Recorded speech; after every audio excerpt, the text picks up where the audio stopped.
pemirsa, apa kabar Anda di rumah dan dimanapun Anda berada? Tentunya harus sehat dan tetap semangat ya. Hari ini saya ditemani dengan narasumber saya yang satu ini yang luar biasa banget. Jadi mulai berangkat dari nol ya, from zero to hero begitu. Jadi banyak banget rintangan-rintangan dan prosesnya hingga bisa menjadi survive seperti sekarang ini, yaitu dengan Pak Dedi. Iya. Apa kabar? Baik, Mbak Pak Nia. Dedi. Gimana Pak, masih semangat ya? Ya masih semangat dong. Terus Saya tadi dengar banyak sedikit cerita tentang Pak Dedi nih. Mulai dari merintis usaha yang kemudian down, kemudian bangkit lagi, dan sekarang sudah berhasil sampai bisa menembus ke pasar di Indomaret begitu ya Pak ya? Iya. Boleh diceritakan nih Pak Dedi, awal pertama kali berangkatnya untuk memulai usaha ini seperti apa? Oke Mbak Nia. Jadi perjalanannya itu di tahun 2014. Itu kita masih bingung untuk memulai apa nih, karena saya masih bekerja saat itu ya. Dan posisinya terakhir itu saya itu di manajer, kemudian saya terakhir naik lagi karena karir itu naik terus Mbak. Tapi mentoknya apa? Saat saya sudah posisi direktur itu mau nggak mau kemana lagi. Masalahnya yang saya bangun ini bisnis pemilik perusahaan itu sendiri. Jadi saya berpikir, saya teringat teman saya, kalau misalkan kita masih muda, kita masih punya tenaga untuk membangun usaha. Tapi kalau nanti setelah pensiun, yang tenaga itu sudah nggak ada lagi. Masalah yang pertama. Yang kedua, untuk memulai dari awal, dari bawah lagi kita nggak mampu karena ego kita sudah posisinya di atas. Itu jadi kendala, makanya banyak persoalan orang kalau sudah selesai pensiun bingung mulai usaha. Makanya saya berusaha sambil dual on gitu kan. Awalnya sih dimulai dari kami berdua dengan istri saya, dia merintis karena kita nggak pede, kita pakai jualan orang dulu, jadi palu gadaan gitu lewat online, zamannya BBM. Awalnya gitu, karena kita nggak percaya diri. Awalnya gimana sih mau jual, tapi kita nggak tahu ilmunya ya, belajar dari penjualan produk orang lain dulu. Jadi tipsnya kalau untuk memulai usaha itu Mbak, kalau sudah punya kepercayaan diri, baru lihat potensinya, ini ternyata menjual. Kemudian kita mencoba untuk membuat gitu kan. Karena awalnya di frozen, saat itu kita jalan di pancake Mbak. Karena ada pancake ini laku, kemudian kita berkembang ke es krim laku. Kita buat nih gitu kan, pancake sama es krim. Masanya pancake ternyata mengalami perosotan, tapi tertolong karena es krim itu. Kemudian kita berjalan, tahun 2016 itu mulai penurun karena saat itu masuk musim hujan. Es krim menurun gitu loh. Terus kita konsultasi dengan dinas di sini, dalam hal ini CTH melalui BDC, disarankan punya produk yang sifatnya bisa over border, bisa lepas dari keterbatasan wilayah. Karena es krim itu terbatas, nggak bisa kirim kemana-mana. Jadi kendala, kita mainnya cuma di Surabaya, Bali, paling jauh Bali sama Kediri, Malang. Udah mentok di situ karena masalah budget, ongkos kirim ya, dan treatmentnya sangat susah, menyebabkan jadi harganya jualannya lebih mahal. Dari itu kita berpikir untuk menciptakan suatu produk baru yang lebih mudah, lebih bisa dibawa gitu kan. Kemudian lahirlah awalnya cuman modal plastik biasa, kita jual bazar to bazar. Saat itu kita belum kenal sama dinas, jadi kita mulai dari nol. Namanya kalau sini sekarang itu tiap minggu pagi ya, Car Free Day. Car Free Day. Ya, itu kita bayar sendiri stand. Itu kita jualan langsung ke customer. Ya kalau bilang nggak enak, dia nggak enakin langsung. Akhirnya kita belajar, mental kita di situ terbentuk ya. Mulai kemudian kita kenal dengan dinas koperasi, ada program BDC-nya. Dari situ kita tahu, ada sekolahnya ternyata gitu kan. Informalnya ada. Di situ dibahas mengenai bagaimana memulai usaha dengan benar. Nah, dari situ kita udah mulai bahwa ada mengenal branding, ada mengenal proses produksi yang baik, yang benar sesuai dengan kaidah pangan yang seharusnya gitu kan, penggunaan bahan pengawet dan sebagainya kita baru tahu di situ. Nah, sejak itu kita membuat suatu produk yang baru itu kita pikir ini kudu yang ini deh, yang mulai dengan benar gitu kan. Karena selama ini kita mulainya kadang-kadang maju dulu, tapi nggak ada salahnya, yang penting maju duluan, tabrak aja, belajar sambil jalan. Pada prinsipnya seperti itu. Sehingga sekarang ini waktu kita lahir, di tahun pertama itu juga kita bentuk brandingnya dulu. Jadi saya mau nembak targetnya siapa. Jadi bukan dari saya buat produk, tapi saya nembak dulu. Produk yang tidak ada di customer, tapi dibutuhkan. Jadi masalah kan. Dari masalah itu ketemu solusi. Akhirnya saya buatkan suatu produk sebagai solusinya mereka. Jadi ditarik mundur dari permintaan customer, masalah customer, baru kita buatkan produk. Tapi kalau es krim kan enggak awalnya. Kita dulu punya produk, terus kita lempar ke customer. Jadi kebalikannya. Jadi konsepnya ini membuat kita berpikir terbalik akhirnya, Mbak. Semula kan barang itu kita buat terus kita jual, maunya kita. Jadi ada trial errornya gitu ya? Pasti, karena dalam proses ya. Ternyata waktu kita buat, ini kita membuat cracker goreng, Mbak. Karena goreng ternyata orang lebih suka gorengan ya, banyak yang digoreng disukai. Kita uji, kita trial, kita istilahnya blind test itu. Blind test itu kita coba tanpa merek mana yang lebih suka, sampai improvement rasa, kemudian itu lahirlah kremus gitu. Itu prosesnya berapa lama tuh Pak? Itu kalau dibilang dalam sambil jalan kita jualan sambil perbaikan resep itu bisa setahun, Mbak. Jadi artinya yang penting kita jalan dulu, mau dihina orang nggak enak, melempem dan sebagainya itu terima aja gitu kan, sambil memperbaiki resep itu, terus bagaimana kita ilmu cara menjualnya ya, menawarkannya kan, gimana cara yang taktis gitu lah, itu namanya soft skillnya ya, selling skillnya itu harus kita pelajari. Jadi kayak belajar lagi, jadi semua dari nol, mau nggak mau gitu Mbak. Tapi artinya ketika produk awal pertama kali dibikin, diproses atau diproduksi, kemudian dipasarkan kan belum semua bisa diterima di pasaran begitu ya Pak? Bener. Pak Dedi, itu masa-masa itu berapa lama Pak?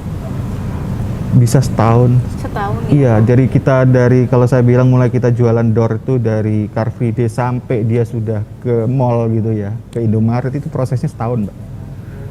Jadi kremus ini sebagai contoh, dan dia sampai ke pameran di tahun ke 2017 dia udah terbang ke Turki karena kita bermitra dengan perjalanan travel haji yang liburan hajinya, setelah haji biasanya liburan kan, ada programnya gitu kan, mau ke Turki, mau ke mana terserah, Abu Dhabi, tergantung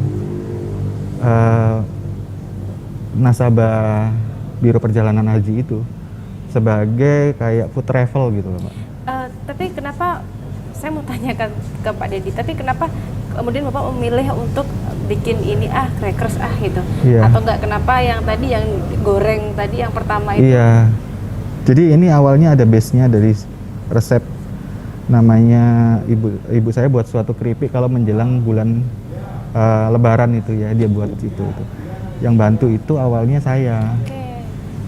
Karena tidak ada lagi yang punya tenaga, misalnya saya cowok wilayahnya, adik saya cewek gitu kan, yang bisa untuk menggiling, karena itu butuh tenaga yang kuat dengan manual ya, dengan alat yang penggilingan lama, itu hanya orang laki lah. Karena pesanan ibu itu biasanya karena faktor usia tidak mampu menghandle, akhirnya saya yang meneruskan lah itu.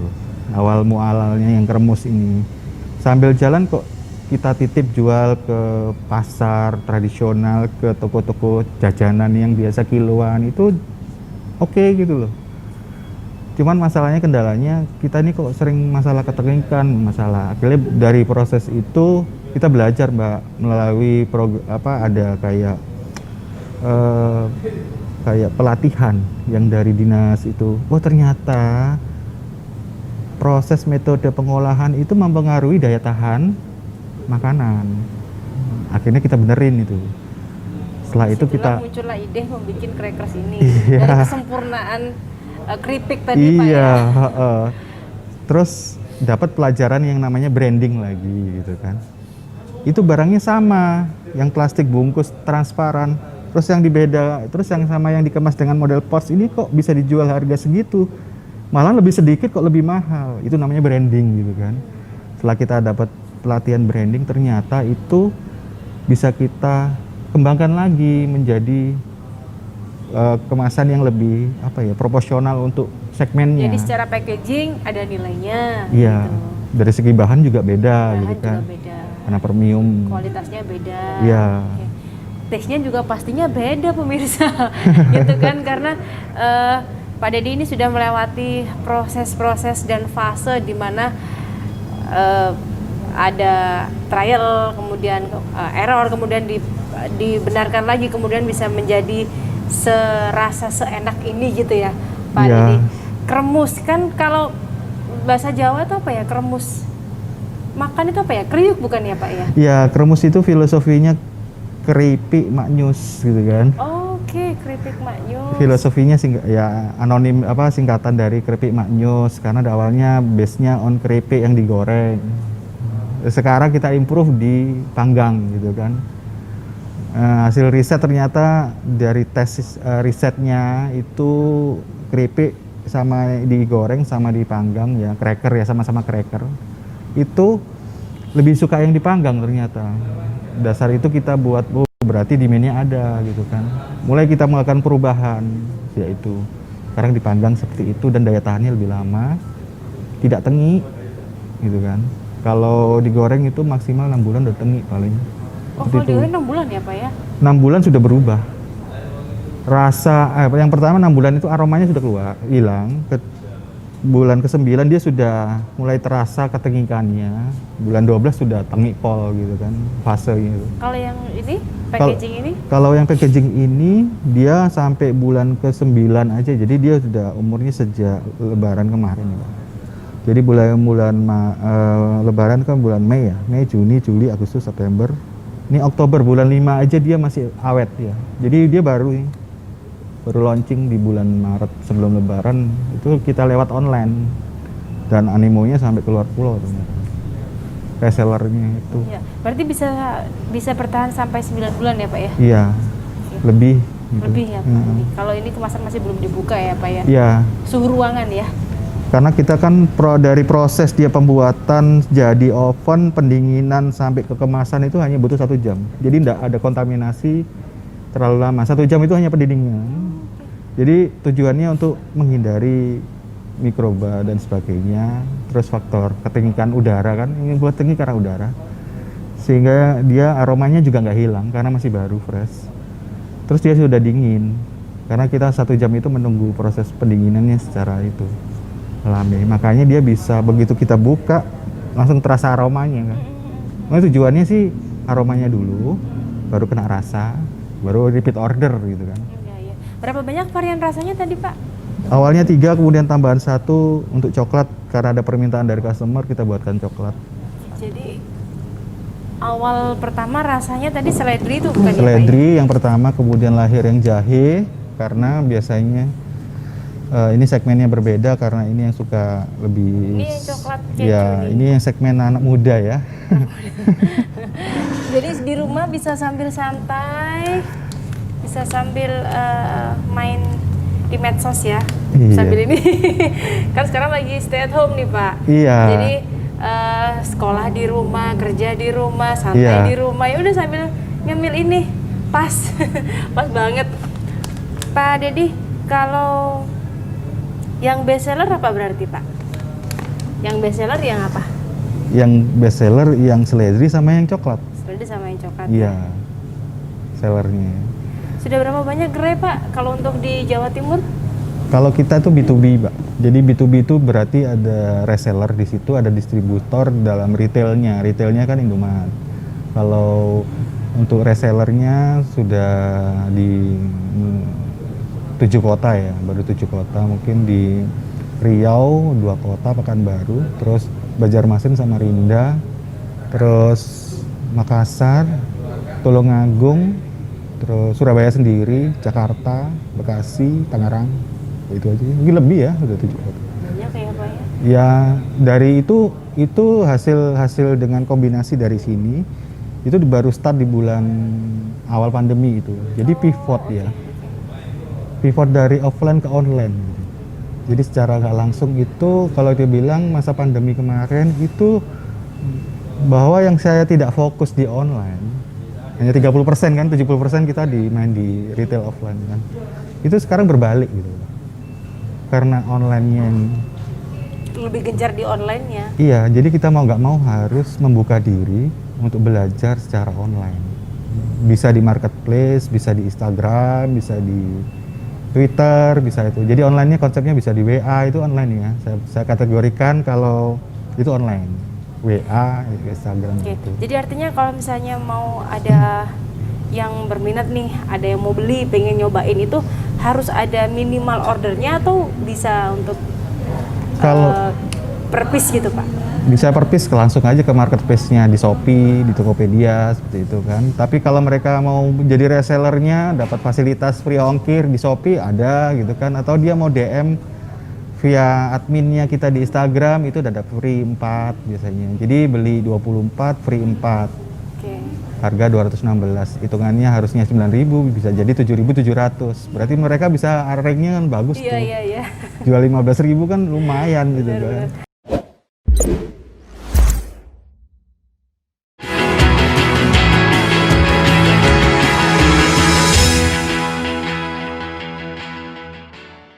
Saya tadi juga sempat lihat ini pemirsa, bisa kelihatan ya di sini kan. Jelas nggak sih Mas ini? Jelas ya. Beda gitu loh. Saya sampai dari tadi tuh masih mikir crackers. Kita bayangin kita crackers tuh kan ya keripik yang renyah itu, bukan sih crackers ya. Dan ternyata itu sudah ada displaynya di depan kayak begini kan. Nah, Iya. ini yang seledri nih. Itu daun seledri 25% adonan. Jadi banyak, Mbak. Artinya kita tuh dapat manfaatnya banyak. Iya, iya. Jadi bagi yang awalnya agak kurang suka kepada sayur seledri begitu, Iya. itu kalau udah ketemu sama yang kremus ini udah bisa langsung suka gitu ya Pak ya? Iya, monggo bisa dicoba. Artinya di situ kita lebih gurihnya ya, sasarannya gurih. Kalau ini kan sweet ya. Jadi segmennya juga berbeda. Ini mungkin ke ibunya, ini neneknya, ini anaknya, ini bapaknya, gitu loh. Kita tembak. Iya, iya, iya, iya. Kita tembaknya gitu. Jadi banyak varian rasanya nih, jadi Segmen juga umurnya banyak. segmennya banyak juga, benar-benar. Pak Dedi, kalau misalnya kita bicara sudah range kita sudah sampai ke pasar internasional begitu ya Pak ya, pastinya ada suka dukanya nih Pak Dedi. Ya, kita udah ikut pameran mulai dari SAIL, berarti kan itu secara regional ASEAN gitu kan, sampai itu SAIL Interfood. Dari 2009 kita difasilitasi juga dari provinsi melalui Dekranasda juga. Jadi apa yang saya hadapi menyebabkan kita menambah ilmu, terus menambah pengetahuan soal ekspor, soal mutu, daya tahan, bagaimana bisa sampai ke tujuan negara tersebut. Karena selama ini yang saya kiriman cuman lewat tangan kedua atau trader ya. Kita bilang trader, jadi pihak kedua yang memang dipakai untuk itu. Tapi kalau sudah soal ekspor berarti di situ bagaimana bisa sampai ke customer, rasa dan kondisinya tetap bagus. Apalagi dari situ kita juga dapat mengenal konsep kita kalau ekspor itu kan pasti dalam keadaan curah. Kita sudah berpikir dulu idealismenya brand, sekarang nggak ngomong curah. Tapi dari situ kita belajar. Kan semua ini UUD gitu kan. Mau nggak mau loh, dipesan satu kontainer duitnya segini, apa milih dipesan berapa ports tapi resellernya cuma segini gitu kan. Ya kita mau yang ada duitnya. Dan tentu itu membantu cash flow gitu kan. Jadi saya nggak idealis ya. Kalau orang bilang maklun, itu monggo bagi saya karena di situ kita membedakan segmennya kan. Kalau yang branding ini segmennya ini, kita punya brand sendiri, tapi kalau yang curah, yang untuk dijual lagi atau di repacking itu berbeda segmennya memang, orangnya beda. Tetapi kenapa kita tolak gitu kan? Karena itu ada uangnya gitu. Kayak gitu sih. Jadi ini kan mungkin itu belum sempat terpikir sampai sejauh ini ketika kemudian gabung di JTH gitu ya Pak ya. Iya. Ada banyak kemudian bertambahlah wawasan kita, Iya. pengalaman yang jauh yang sebelumnya kita belum pernah tahu kan gitu. Iya. memang kita mau harusnya membuka diri ya kuncinya untuk belajar seperti halnya anak sekolah gitu kan, mempelajari. Kalau orang nggak belajar lama-lama kita ya apa ya tertinggal gitu kan, tinggal kelas lah kalau Iya, gitu. Dan Pak Dedi, kalau misalnya perbedaan nih Pak, kita bicara masalah perbedaan sebelum dan sesudah gabung di CPH ini, apa yang Pak Dedi rasakan Pak? Ya pasti sekarang kita itu udah scale up ya, kelas ya. Ibarat kita itu dulunya nggak nyangka loh, jualan pinggir jalan, Car Free Day. Sekarang kita udah pameran di Trade Expo Indonesia gitu kan. Yang beli itu buyer-buyer mancanegara, yang udah kita kirimnya sampai terjauh ke Ukraina, Mbak. Sampelnya itu baru kita proses sampel, maksudnya follow up ya, karena proses untuk deal ekspor itu nggak serta-merta langsung di counter jadi gitu kan, nggak. Ada proses kayak saya uji tes, yang terakhir ke Italia juga sampel kita kirim. Artinya juga memang ada proses untuk menuju ke sana. Ada beberapa yang dari Brunei itu yang lokal gitu kan, yang lebih aturannya nggak ribet gitu kan. Itu baru dapat manfaatnya itu setelah kita belajar lagi terus mau bergabung dengan dinas itu ya, membuka diri, nggak idealis. Kalau ada perubahan yang disarankan, misalkan saya di BDC, Mas diimprove untuk ininya, kemasannya diganti, ya saya ganti, saya nurut aja deh. Jadi saya itu manut, Mbak. Ya wes tak ganti, jadi nggak. Yang penting untuk kebaikan produk ini kan begitu Pak Ya. ya. Karena beliau itu kan pasti sudah ngomong ada dasarnya, Mbak ya. Iya, Udah pengalaman ya. Jadi kenapa saya harus bantah gitu, saya ikuti aja. Ya Pak, kita coba ganti di tes. Kalau ada kendala saya balikkan lagi, konsultasi lagi gitu kan. Pak, ini nggak melebu, Mbak. Gimana caranya, Pak? Udah diganti. Oh, coba lagi kita Instagram. Jadi saya sama BDC itu sampai soal Instagram juga, Pak. Feed-nya itu kita konsultasi untuk akun Instagramnya. Kita punya dua ya, Sendok Kayu sama Kremus Chip itu. Jadi mungkin teknik ininya mengenal namanya carousel, mau nggak mau belajar lagi gitu kan. Dan itu harus kita ikuti karena udah mengikuti zamannya ya, sudah harus begitu pemasarannya. Dan ternyata 60%-nya, 70%-nya duitnya ada di situ loh. Nah, untuk situasi pandemi ini sendiri Pak Dedi, apa yang dirasakan Pak? Atau terdampak nggak sih? Pertama waktu pandemi itu sempat kita down ya Mbak ya, karena dengan kita terbawa ya mungkin, cuman kok begini terus, apa kita mau menyerah gitu kan. Akhirnya kita punya semangat baru lagi, kita coba deh suatu produk pivot ya, misalkan sendok es krim karena tutup semua kan berarti tidak ada order lama. Akhirnya kita ngembangkan usaha produk baru untuk tart es krimnya Mbak, kayak contohnya ini ya. Itu tambah booming malah. Loh, kok pandemi ini saya ulang tahun ya tetep toh. Iya. Gitu kan. Iya. Tart es krim, jadi kita buat konsep tart es krim di IG-nya ada itu. Iya. Jadi es krimnya nggak berhenti, yang semula mereka cup-cupan itu produksi tart sekarang. Ya ini konsepnya kan titip jual kan, sekarang udah berubah. Karena membeli tart es krim tuh kalau di Nyon Sewu yang inisial H itu ya, itu udah 500-an kan. Kita jual yang segmental aja di atas 200 sampai 250 tergantung ininya, diameternya gitu kan. Itu jalan selama masa pandemi. Dessertnya gitu ya. Kremusnya juga. Kremusnya karena orang di rumah bingung mau ngapain, mereka belanja online nih. Saya tiap hari main gamesnya Shopee, ada belanja Shopee, lihat Shopee. Kan gitu, akhirnya kebeli itu. Justru penjualnya selama pandemi itu yang di online, yang marketplace, di Instagram, yang minta jadi reseller itu, akhirnya kita pasang iklan Mbak. Dari iklan itu di Instagram itu bukan main resellernya, sampai keluar pulau itu, sampai ke Manokwari, paling jauh ke Kutai yang di Berau itu. Samarinda. Pak Dedi ini luar biasa sekali loh ya. Situasi pandemi ini idenya ada aja banyak banget. Dari satu ke sampai ke es krim, sampai ke tart es krim sekarang ya Pak Dedi. Iya, dessert box itu. Dessert box juga. Naswa itu ya, itu malahan juga menyumbang omset loh. Artinya di masa pandemi itu yang menolong anak-anak itu tetap kerja.